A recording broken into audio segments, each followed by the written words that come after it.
Last week, I put out a video on State of the Culture. It wasn't necessarily the most positive video. So this week, I decided to tell you my opinions on the next episode. Me and the Notification Gang would like to invite everybody to come join us Monday through Thursday, 9:20 to 10 o'clock for morning coffee, where we discuss the events of the prior day and also just talk mess about stuff. See you then. Hey, don't forget to check out the link of the day in the description. Oh, Black Dynamite, I wish it was that simple, but this is much bigger than you and me. Hey, little mama. It may be bigger than you, and it may be bigger than me, but it ain't bigger than you and me. Can you dig it? BBN, Jack Frost. What's up, party people? Yeah. So recently, I made a video on State of the Culture where I want to apologize because I'm going to keep it a buck with y'all.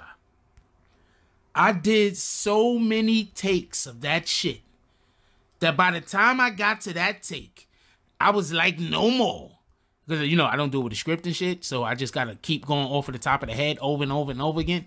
Anyway, so I called the shit State of the Union a couple of times. A couple of times I did it on purpose, I ain't gonna lie. And I also called the Everyday Struggle a couple of times. A couple of times I did it on purpose, I ain't gonna lie. Because there was jokes, but I was doing it off the top of the head, so I mixed up the jokes. Anyway, that's neither here nor there.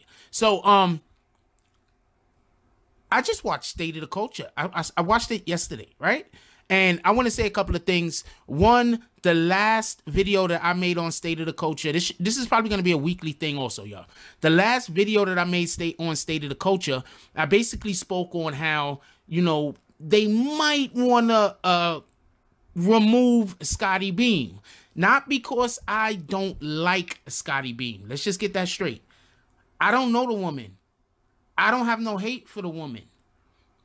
Even when people have opinions that are not mine, I think that that's in most times that actually makes my point more valid. Because think about it like this. When you're busy arguing a position and somebody says some shit that you think is absolutely insanity, don't you look at the people around listening and be like, they're just proving my point for me. So I have no problem with people having difference of a position in mind or opinion in mind. With that, and with sometimes, you know, hearing new and other things, it allows for you to grow as a person. And sometimes you realize things that you might not have noticed before, whether your point is wrong or whether your point is correct. Anyway, so this last episode of State of the Culture, everybody go check it out. But there's a couple of reasons in which why I really like the last episode of State of the Culture that came on. And one of the main reasons is they kind of let Jinx out of the box. A lot of people complain that Jinx don't talk enough, that Jinx gets bullied by the other panelists. A lot of people talk about this. A lot of people don't like Jinx for that reason. But y'all have to understand, Jinx is the avatar for the middle class, say family, for the middle class people. Jinx is the middle class people's avatar. I don't want to say white people. I don't want to say black people that are, you know, affluent or anything like that. But for the middle class, Jinx is their avatar. He's the person that's on stage speaking for them. You understand what I'm saying? From a position that they're in. You understand what I'm saying? If you look at Remy Ma, she's speaking more like from the position of the hood. That's why often when you hear Remy Ma talking, she's like, well, you know, the cops this and the cops that, whenever people bring up things that have to do with the police, because that's what she's speaking from. You understand what I'm saying? For everybody that don't know, when you live in the hood, you're going to know quite a few people that got arrested and did time and were probably innocent. I'm just keeping it a buck. You're going to know quite a few people that was arrested, did time, and, you know, got longer sentences than probably their crime deserved them to get. You're just going to know these people, and that's going to shape the way that we feel. Shit, I've been stopped and frisked before for no reason. I used to smoke cigarettes back in the day. One of the things that helped me quit smoking cigarettes, thanks NYPD, is knowing that whenever I walk through the streets, a cop could realistically come up to me while I'm smoking a cigarette, and let's say you throw your cigarette away, or let's say the cigarette's all the way at the end, and all you can see is the fucking brown. The cops could run up on you, and they say they thought they saw a fucking blunt. No lie. Anyway, because all they need is probable cause and they could come up to you. And if they thought they saw you smoking a blunt, that's always probable cause. No matter how much bullshit it is. You understand what I'm saying? And depending on what neighborhood you are in, depending on how you look, you know, depending on if they think you are frequenting, you know, places where there's illegal activities that happen, is more likely that they're going to try to look for a reason to stop you so they could run up on you, check you, harass you, or whatever the fucking case might be. And that's the position that Remy talks from. Now, Scotty Beam, I believe, this is just my opinion, I believe that she was put on the show because they wanted to have represented a person who was going to come with feminist viewpoints. And I don't have a problem with that. That they were going to have somebody on the show that was going to defend, you know, black people. And I don't got a problem with that.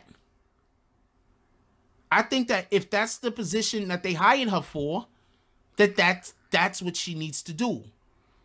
But I don't know why they hired her. I don't know what she needs to do. I don't know what she doesn't need to do. I'm not here to question that. All right? Let's just be clear on that. But what I'm saying is that often on the show, she has not come from a feminist point of view. Often on the show, she has come from a very hostile victim's point of view. You understand what I'm saying? Like whenever they talk about anything that had to do with men and women, she came to the table like she was a victim, you know, with that kind of hostility of wanting to be avenged or revenged or whatever the case was. Anyway, this last episode, she did none of those things. And she actually made 2 jokes that I personally caught. I didn't think they were good jokes, but she made 2 jokes that I personally caught making light of her past behavior. So I think that this is a good thing. I don't think that, and here I do not think they saw my video. Let's just be clear on that. If they did, that's a good thing. I'm over here. I'm happy as shit. But I mean, if they didn't, whatever, nigga. They didn't. But and also in the video, I was trying to explain, look, I fuck with Joe Buddens. I do not got a man crush on a nigga. All right, let's just be clear on that. Joe Budden said one of the realest shits I've ever heard anybody say. And he said, when I get a bag, my niggas get a bag. That's just some of the realest shit I ever heard somebody say. So I fuck with Joe Buddens. Even when I don't agree with him. You understand what I'm saying? And I really disagree with the nigga a lot.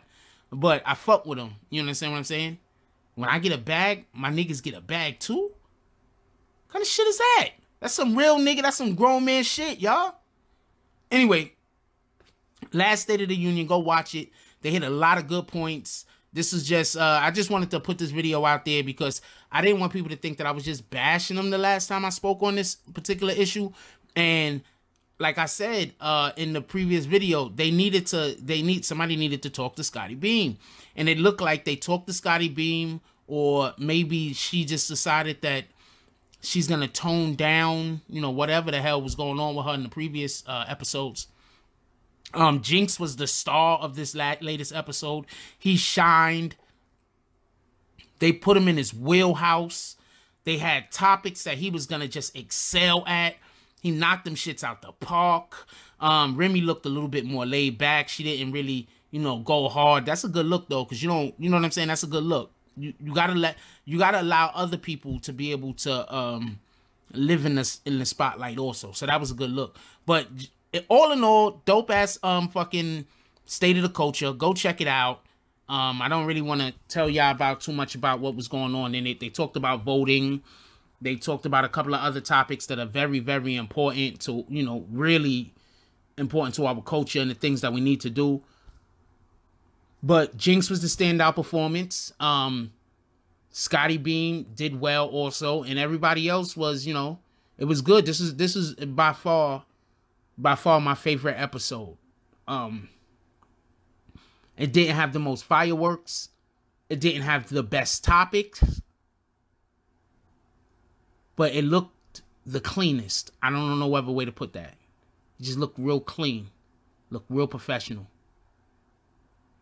It looks like something that if they could keep this up for the rest of their season, and probably one more season, it looks like something that's going to be getting like 1 million hits, like in the first 2 hours. That's what it looked like. If they could keep this up, that's 1 million hit. That's 1 million hits in the first 2 hours. Performance. Those guys knocked it out the park. Anyway, leave the comments down below. I want to know what you guys think about this. Anything, just anything. And what y'all thought about the actual episode. By the way, I want to know what y'all thought about the actual episode. I'm interested in that. Anyway, like, comment, subscribe, join the notification game. # Bronx Bombers. Let's get it. I love y'all. Take care of each other. Hug the kids for me. I haven't forgotten about you. And that's all I got on this one. I'm out. If you like this video, please hit the like and subscribe button. If you would like to help dictate the direction that this channel takes, please leave a comment. All comments are appreciated, whether positive or negative. Thank you very much and enjoy your day. And remember, positive thoughts cause for positive things to happen. Let's get it.